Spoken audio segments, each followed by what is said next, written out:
तो आज का जो टॉपिक है दोस्तों, वो क्या है? यहाँ हम बोल रहे हैं कि हेल्थ की क्या जरूरत है और आज ही की जरूरत है। क्यों चाहिए हमें हेल्थ और आज ही क्यों जरूरत है हमें? आज ही हमें इस बारे में क्यों सोचना चाहिए? क्या वो अर्जेंसी है, क्या इंपॉर्टेंस है कि हमें लगता है, हमें हमें ये लगता है कि इसके बारे में हम एक दिन भी डिले नहीं कर सकते? तो सबसे पहले चर्चा करते हैं कि हमारे नॉर्मल ब्रेकफास्ट में हम लोग क्या पहला मील खाते हैं। राइट, ब्रेकफास्ट मतलब क्या होता है? बेसिकली ब्रेकफास्ट, रात भर जो हम भूखे रहते हैं तो उसके बाद में जब सुबह उठ के जब हम पहला खाना खाते हैं उसी को ब्रेकफास्ट अंग्रेजी में बोलते हैं। हिंदी में आप या उसको आसान भाषा में बोलना चाहे तो बोल सकते हैं दिन का पहला भोजन। Right, okay, great. तो आप देखिए कि नॉर्मली आप, जैसा मैंने बताया आपको, अगली साइड में आप पाएंगे कि ऐसा ही कुछ हमारा सुबह का ब्रेकफास्ट होता है। राइट, अगर हम देखें तो या तो हम पराठा, दही पराठा खाते हैं। राइट, अगर हम साउथ में है तो टिपिकली डोसा से हमारी शुरुआत हो जाती है। ब्रेड जैम तो मैंने बहुत सारे मैसेज देखे हैं यहाँ पर। रोटी सब्जी में ही बुला है। वेस्ट में डिफरेंट है। बॉम्बे में मैंने टिपिकली देखा है कि लोग वड़ा पाव से अपना मॉर्निंग का शुरुआत करते हैं। राइट, तो अब मुझे ये बताइए आप सब लोग कि क्या ये सब हेल्दी है? क्या ये हेल्दी है? पर अगर आप ये देखेंगे कि कुछ लोगों ने ये भी डाला था, है ना, कुछ लोगों ने डाला था हम पोहा खाते हैं, उपमा खाते हैं, मिल्क काफी लोगों ने डाला था, कुछ लोगों ने फ्रूट डाले थे, इडली सांभर डाले थे। तो ये जो फ्रूट है इसको हम टिपिकली क्या बोलते हैं? इस तरह के भोजन को हम क्या बोलेंगे? हम बोलेंगे ये हेल्दी फूड है। राइट, बट क्या आपको लगता है ये जो हमारा सुबह का जो ब्रेकफास्ट था, एक तो अनहेल्दी पोर्शन तो हमने देख ही लिया था, और जो हेल्दी भी था, क्या वो न्यूट्रिशियस इनफ था? क्या उसमें सारे न्यूट्रिएंट मिल रहे थे हमारे को? राइट, तो अब आप मुझे जल्दी से ये बताइए, अब चैट ग्रुप में डाल के, कि कौन से न्यूट्रिशन की हम बात कर रहे हैं। ऐसे कौन से न्यूट्रिशन है जो कि हमें हमारे सुबह के ब्रेकफास्ट में मिलने चाहिए, या हमारे फूड में मिलने चाहिए, हमारी डाइट में मिलने चाहिए? पर टिपिकली क्या होता है, आप देखिए, जब हम किसी चीज को बोलते हैं कि वो हेल्दी है तो हम उसको मानते हैं कि वो न्यूट्रिशियस भी है। राइट, पर ऐसा होता नहीं है। राइट, जो जरूरी नहीं कि कोई चीज, अगर मैं सुबह बोलूं कि मैं सुबह एक बनाना और दूध पी के अपने घर दिन की शुरुआत करता हूँ, हाँ, मैं एटलीस्ट कोई ऑयली चीज नहीं खा रहा हूँ, कुछ वो नहीं, मतलब कोई फ्राइड नहीं खा रहा हूँ, कुछ अनहेल्दी नहीं खा रहा हूँ, मैं कुछ हेल्दी खा रहा हूँ, पर क्या उसमें मुझे अपना सारा प्रोटीन मिल रहा है? क्या मुझे अपना सारा फाइबर मिल रहा है? तो आप देखिए कि हमारे ब्रेकफास्ट को न्यूट्रिशियस बनाने के लिए हमें typically, yes, protein with water and poha, fibre, इतने सारे कुछ आ रहे हैं। टिपिकली हमें क्या चाहिए होता है हमारे हमारे ब्रेकफास्ट को न्यूट्रिशियस बनाने के लिए? हमें चाहिए होता है प्रोटीन, फाइबर, मिनरल, विटामिन और गुड फैट। जब भी मैं आपको ब्रेकफास्ट बोल रहा हूं, आप ये बिल्कुल कंफ्यूज मत होइएगा कि मैं मैं बात कर रहा हूं सुबह के पहले मील। राइट, वो आपका सुबह 8 बजे हो सकता है किसी के लिए, वो किसी के लिए 10 बजे हो सकता है, वो किसी के लिए 11 बजे हो सकता है, जो भी आप, जिसका भी रूटीन हो। जब भी हम पहला मील लेते हैं उस समय हमारा रात भर का या 10 से 12 या 12 से 14 घंटे का फास्ट ब्रेक कर रहे होते हैं। उसको ही अंग्रेजी में हम बोल देते हैं ब्रेकफास्ट। बट आसान भाषा में समझाया तो हमारे लंबी फास्टिंग के बाद में क्या पहला मील होता है। अब जब ये इतना सारे मिनरल्स और विटामिन की जब हम बात कर रहे हैं, तो आप ये बताइए कि जितने भी लोगों ने बताया था कि हम सुबह उठ के चाय बिस्किट खाते हैं, राइट, कुछ ने बोला था ब्रेड जैम खाते हैं, तो ये सब लोगों में ये चीज का बताइए मिस था या नहीं था? Right, yes.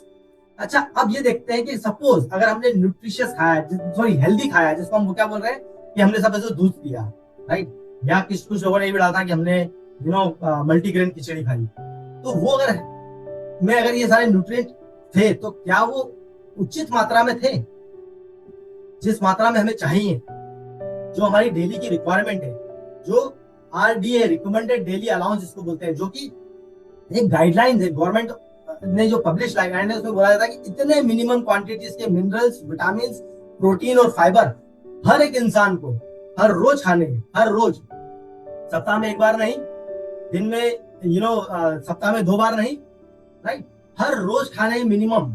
उतने क्या हमें मिले? तो देखिए इतने सारे ब्रेकफास्ट जो कि हमने अनहेल्दी देखे, तो वो तो हानिकारक है ही, जिनको हम कभी कभी सोचते हैं कि सुबह सुबह मेरा बड़ा हेल्दी ब्रेकफास्ट होता है क्योंकि मैं तो सुबह एक गिलास दूध पी के आता हूँ, तो उससे हमें कुछ क्वांटिटी में प्रोटीन मिल गया हो, पर विटामिन, मिनरल्स, बहुत सारे जो हमको 24 डिफरेंट टाइप्स ऑफ मिनरल्स बनाए क्या वो मिलेंगे? नहीं मिलेंगे, वो मिसिंग हो जाएंगे, राइट? तो आप ये सोचिए कि इतने सारे भी हमने जो डेक में जितने लोगों को अभी हमने बात की है, उसको आधार रखते हुए बताइए क्या इंडिया जो है वो न्यूट्रिशियस फूड ले रहा है? क्या इंडिया, देखिए अगर हम सब अपने आप का एग्जांपल ले लें तो सोचिए आपको क्या लगता है कितने लोग होंगे इंडिया में, जो कि भारत में, जो कि अपने दिन की शुरुआत, अपने ब्रेकफास्ट की शुरुआत इसी तरह से कर रहे हो? या तो सोच रहे होंगे कि मैं अपना रूटीन नॉर्मल ना भागते भागते जो नाश्ता कर रहा हूँ वो बड़ा पाव खा के और अपना मुंबई लोकल पकड़ के और मैं शुरू हो जा रहा हूँ अपने काम पे जाने के लिए।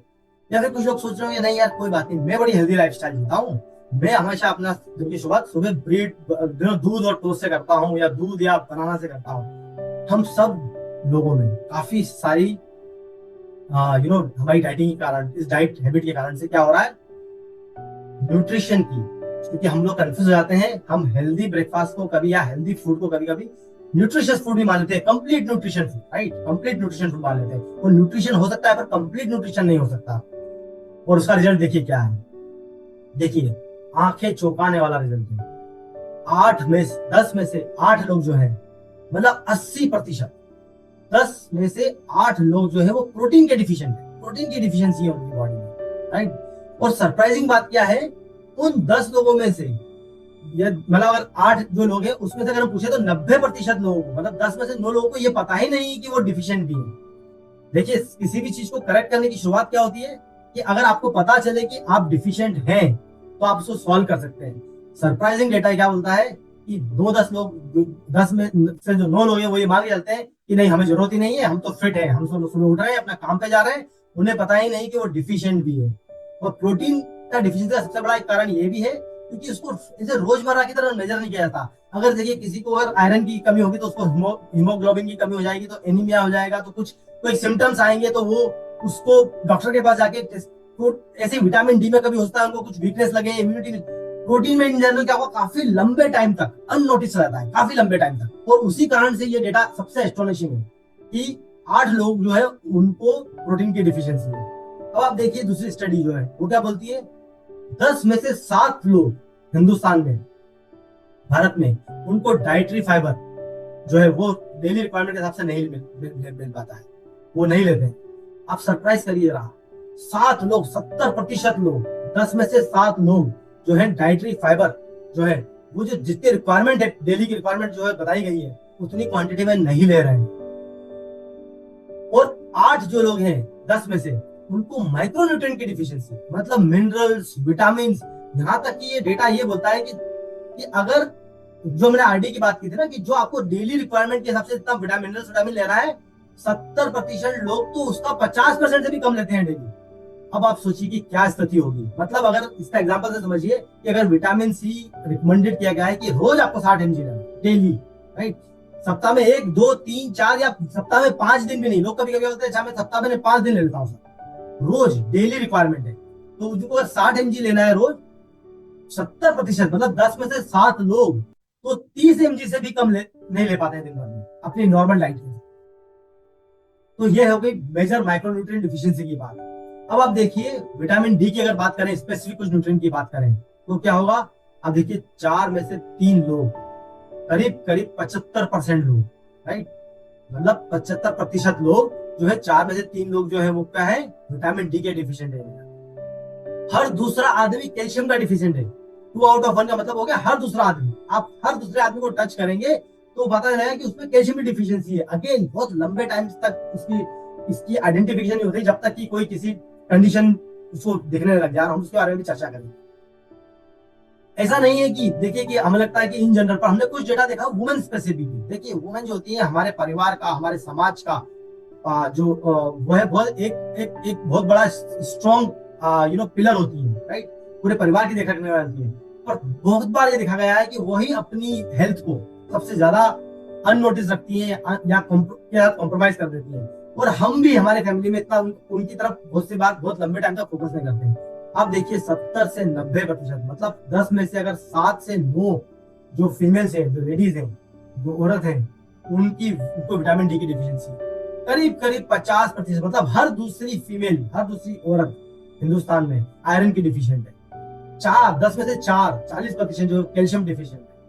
विटामिन ए की डिफिशियंसी करीब 17% को है। आयोडीन की डिफिशियंसी करीब करीब 14% को है। अनगिनत डेटा है जो ये बता रहा है कि इतनी सारी डिफिशियंसी है।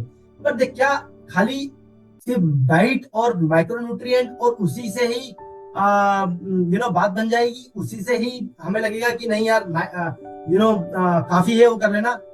How about lifestyle? लाइफस्टाइल के बारे में आपको क्या राय है? जल्दी जल्दी मेरे साथ जरा आप अपनी लाइफस्टाइल के बारे में शेयर करिए। काफी लोगों ने बताया कि वो कुछ योगा या प्राणायाम करते हैं, पर काफी लोगों ने ये भी बताया है कि वो सुबह उठ के अपना घर का काम चलाना शुरू कर देते हैं।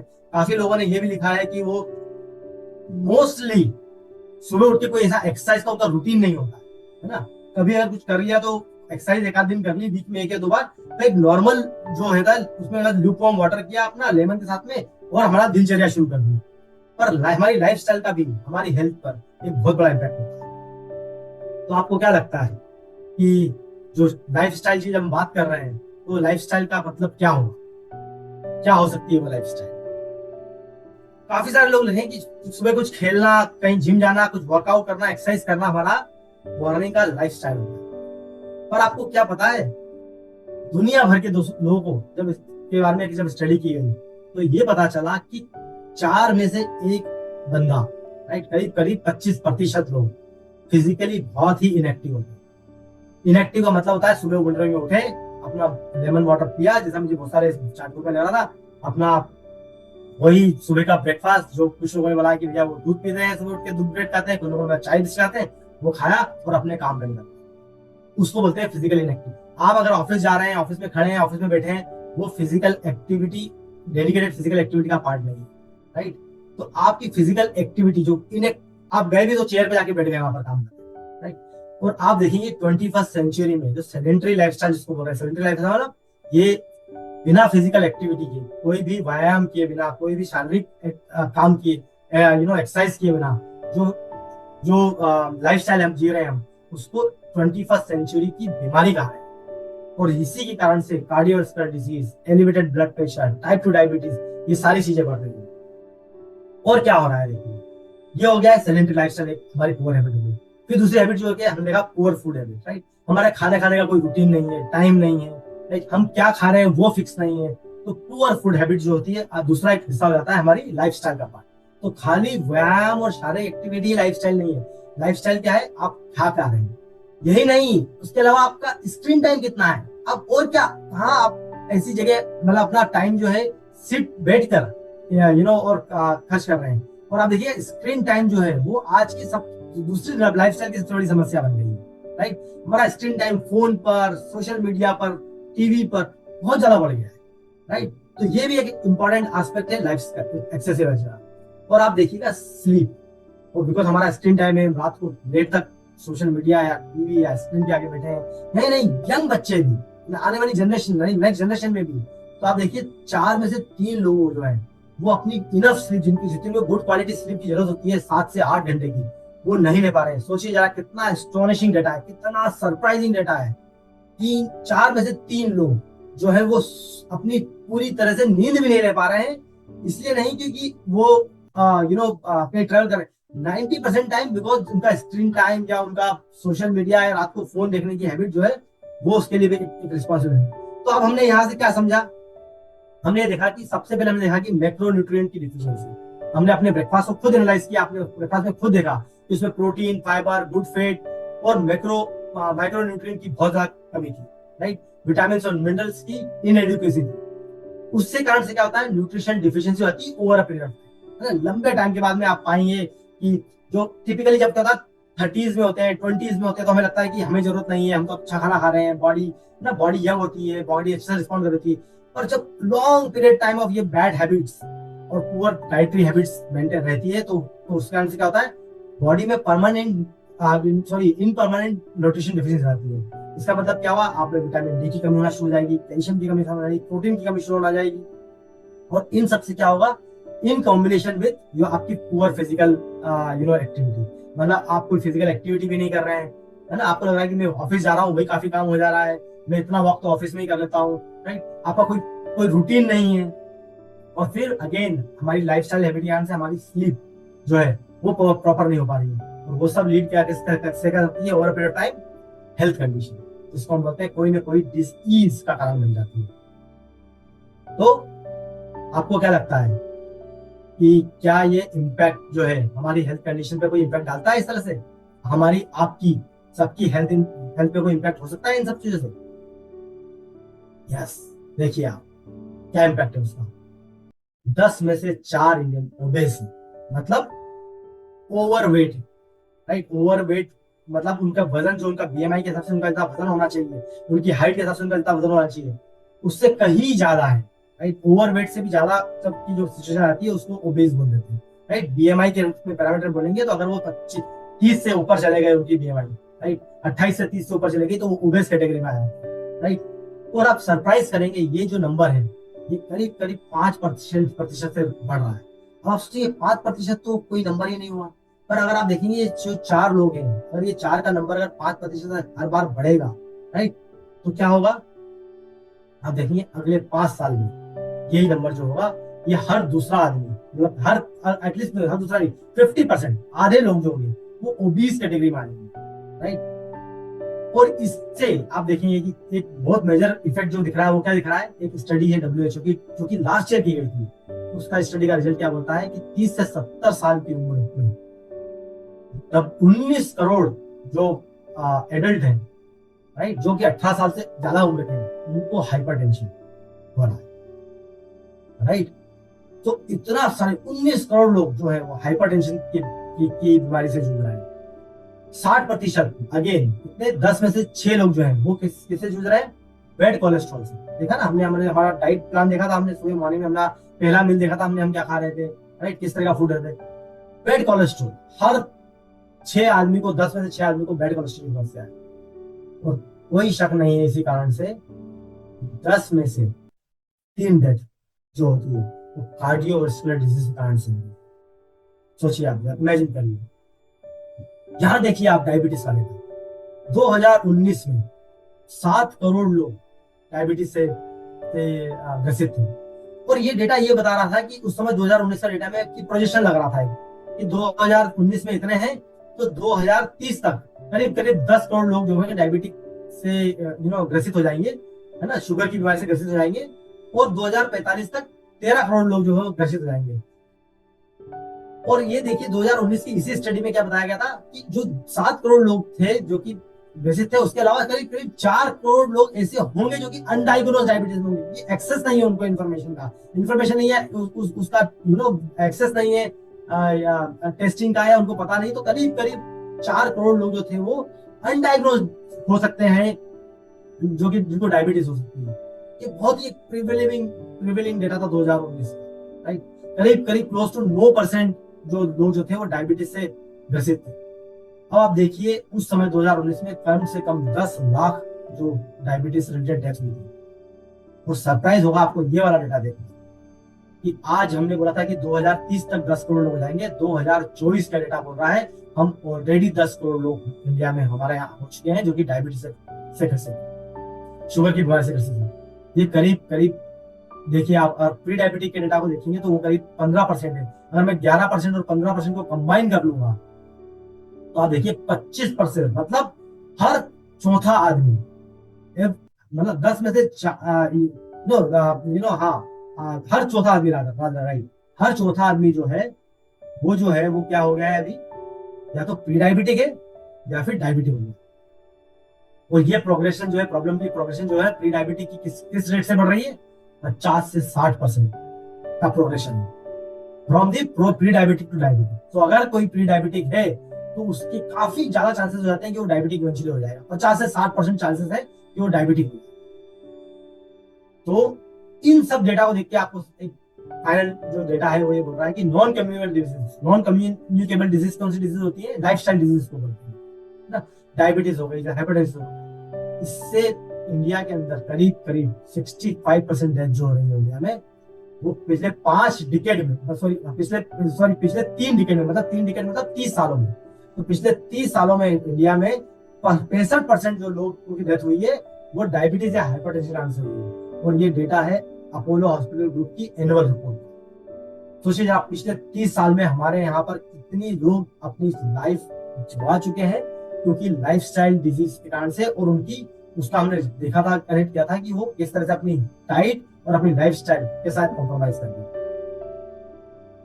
और यही नहीं, आप देखेंगे बोन हेल्थ से रिलेटेड डिसऑर्डर जो है वो 10 में से जो 2 लोग हैं उनको ऑस्टियोपोरोसिस हो रहा है, मतलब उनकी बोन जो है पोरस हो जा रही है, वो वीक हो जा रही है ना। ऑस्टियोपेनिया हो रहा है, अगेन बोन रिलेटेड 5 लोगों को, मतलब 10 में से 5 लोग, 50% लोगों को तो बोन रिलेटेड ऑस्टियोपेनिया का डिसऑर्डर हो रहा है। 2 लोगों को, 10 में से 2 लोगों को, अगेन करीब करीब 20% जनता जो है उनकी इम्यूनिटी सब ऑप्टिमल है, मतलब वो वीक इम्यूनिटी में जी रहे हैं, जिससे ना जी रहे हैं, इसीलिए उनके इन्फेक्शन के चांसेस बढ़ जाते हैं, उनकी बीमारियों के चांसेस बढ़ जाते हैं, वो बहुत फ्रिक्वेंटली बीमार होते हैं, मेडिकेशन लेना पड़ता है। तो आपको, और इसी के साथ साथ और क्या हो रहा है, 10 में से 7 जो लोग हैं वो सफर कर रहे हैं स्ट्रेस से। आप देखिएगा कि पिछले 4-5 सालों में स्ट्रेस और मेंटल हेल्थ एक बहुत बड़ा कारण हो चुका है हमारी हेल्थ को के कॉम्प्रोमाइज का, राइट। क्योंकि हमारी मेंटल हेल्थ जो है वो पोस्ट कोविड बहुत ही ज्यादा स्ट्रेस में आ गई है। और यही नहीं, हमारी एंग्जाइटी का अगर डेटा देखेंगे तो 10 में से 8 लोग जो है वो बड़े एंग्शियस हैं, एंग्जाइटी से हो रहे हैं। और अनफॉर्चुनेटली क्या होता है, स्ट्रेस और एंग्जाइटी बहुत टाइम तक लोग अपने साथ ही रखते हैं, किसी के साथ एक्सप्लेन शेयर नहीं करते, किसी को बताते नहीं कि मैं स्ट्रेस में हूँ, मैं एंग्जाइटी में हूँ, इवन फैमिली को भी नहीं बताते हैं। और इन सब चीजों से आप देखिए हमारी हेल्थ पर क्या फर्क पड़ने लगा है, हमारी लाइफस्टाइल पे क्या फर्क पड़ने लगा है, लाइफस्टाइल डिजीज पे लग रहा है। आपको पता है जब ये बीमारियां आ जाती हैं तो उसको कॉस्ट ऑफ उसको मैनेज करने की कॉस्ट क्या हो जाती है। एक बहुत स्टनिंग डेटा जो है हम आपके साथ यहाँ पर शेयर करना शुरू करें। सबसे पहले ये इम्पैक्ट करती है इंडिविजुअल। अगर मेरे को अगर लाइफस्टाइल कंडीशन हो चुकी है कोई, तो सबसे पहला इम्पैक्ट किस पे होगा, मेरे पे, मेरे पर्सनल इम्पैक्ट क्या होगा, अगेन डिप्रेशन। मेरी एस्पिरेशन होता है कि मैं कोई एस्पायर कर रहा हूँ कि नहीं यार, मुझे है ना, जब मैं 50 साल का हो जाऊंगा तो मैं घूमने जाना चाहता हूँ, है ना, मैं ये सोशल एक्टिविटी या ये इस फेस्ट को ज्वाइन करना चाहता हूँ, या मैं इस कम्युनिटी में जाना चाहता हूँ, मैं ये काम करना चाहता हूँ, मेरी कुछ एस्पिरेशंस होगी। और अब सोचिए जा रहा है, अगर उस एज तक आते आते अगर हेल्थ कंडीशन डिटोरेट हो जाए तो क्या मैं वो अपनी जो लाइफ लॉन्ग से जो मैं सोच रहा था कि मैं पैसे इकट्ठे कर रहा हूँ, मैं बचा रहा हूँ, क्योंकि एक दिन होगा मैं अपनी जवाबदारी से निवृत्त होऊंगा और फिर मैं जाके ट्रेकिंग, क्या होगा अगर उस समय में कुछ ऐसी बीमारी से ग्रसित हो गया और ऐसे कुछ मेडिकेशन में आ गया कि डॉक्टर मुझे बोल दे कि आप हाई हिल पर नहीं जा सकते, जहाँ ऑक्सीजन की कमी वहां नहीं जा सकते, है ना, आपको स्टेयर केस चढ़ना पड़ा है, राइट।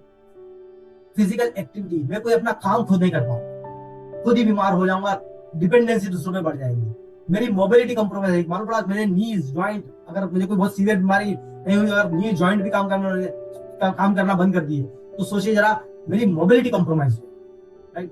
मतलब यहाँ से वहां जाने के लिए भी मुझे किसी का सहारा ना पड़ेगा, किसी की जरूरत होगी, राइट। एंग्जाइटी, स्ट्रेस, डिप्रेशन, ये सब चीजें तो मतलब बाय डिफॉल्ट एक बीमारी के साथ में फ्री ऑफ कॉस्ट आती है, जिसको बताया, राइट। लॉन्जिविटी, मेरी लॉन्जिविटी कॉम्प्रोमाइज हो जाएगी।